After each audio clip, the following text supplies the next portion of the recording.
Magandang araw po sa inyong lahat. Ako po si Liza and I'm very excited to introduce to you Mrs. Jacqueline and family, ang amin pong recent success story sa pagkuha po ng permanent residency visa ng Canada with the help of Pelican Migration Consultants. Mrs. Jacqueline, congratulations po sa inyo and salamat po sa pagpunta po dito to share your story and your success, ma'am. Okay, thank you po. Salamat.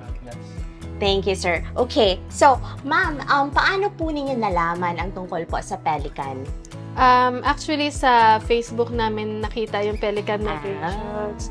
Siya yung nagsa-search noon sa Google before ng mga agencies, ganyan. Yes. Tapos, di ba may smart ads? So, nung bumalik kami sa Facebook, nagkaroon na ng mga ads. Ads for, nakita yung Pelican Migrations. And I see. doon namin chinek yung mga reviews ng mga customers and success stories ng other clients. Yes. So, doon namin siya na-start.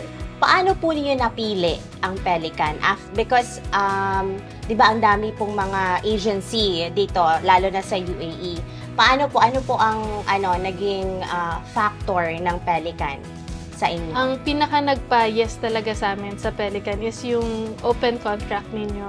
Okay. Kasi di ba sa ibang agency, after 2 years, magsastop na sila. Oo, may expiration date sila. Sa inyo, for as long as hindi ka permanent resident, hindi kayo iiwan ng Pelican Migration. That's so correct. The way talaga. Yes, okay. So, I think na ang agent po niyo dati, or yung consultant po niyo dati, si Miss Katrina. Yes. So, paano po na-convince? Paano po kayo na-convince si Ma'am Katrina? Ano po yung mga, mga explanation ni Ma'am Kat po sa inyo regarding po sa process? Bali, in-explain niya sa amin yung pinaka-journey na dadaanan namin. Express entry, paano yung mga scoring, kasi wala kaming idea niyan before.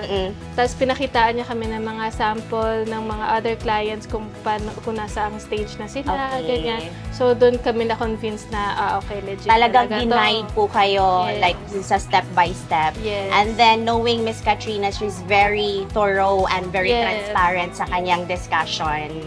So, nag-visit po kayo sa office during that time? Sa old office. Sa old office pa namin.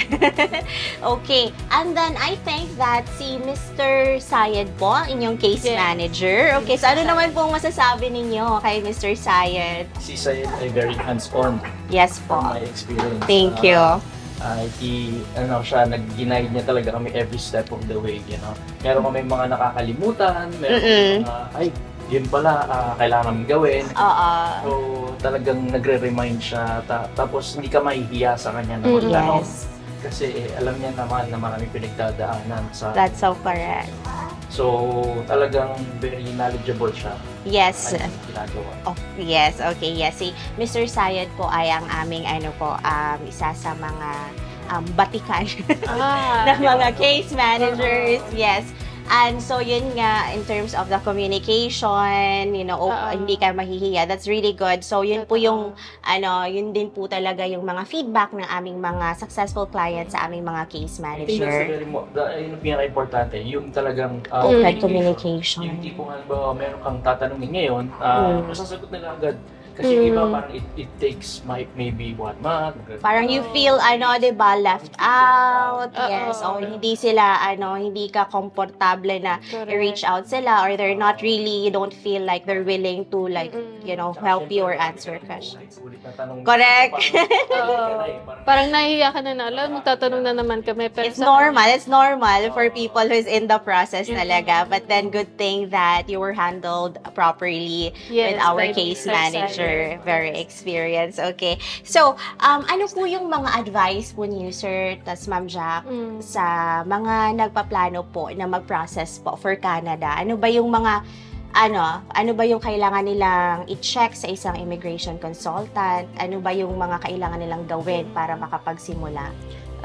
Para sa akin, ang advice ko, umpisahan lang nila talaga yung journey. Take the very first step. The very first step. Kasi sabi nila, di ba, yun yung mahirap, taking the first step.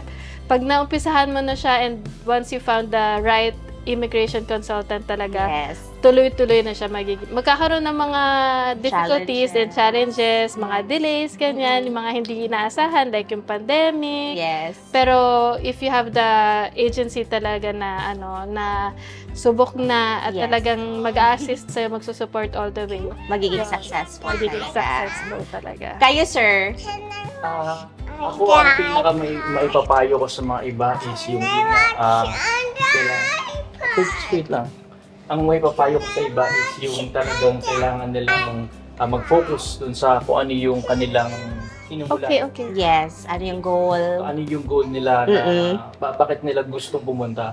Kasi yung iba parang nahikayat lang kasi yung kaibigan nila, yung kamag-anak nila, yung kapitbahay nila nagpunta doon. Pero dapat pareho kayo nag-decide, pareho kayong may gusto para in case man walang sisiyan. As a family, kung bagala. At committed ka talaga na. Committed talaga sa process. So, kumbaga, kailangan trust the process lang din, di ba? Hindi yung halfway through para kayo pala ganyan. Dapat buo ang loob. True. Correct. Parang gano'n. Oo And nga. syempre, prayers din. Prayers. Malaking Prayers, yes. Malaking bagay talaga yan. Tiwala pa rin tayo sa Panginoon and at the same time, kailangan talaga we have to trust Him.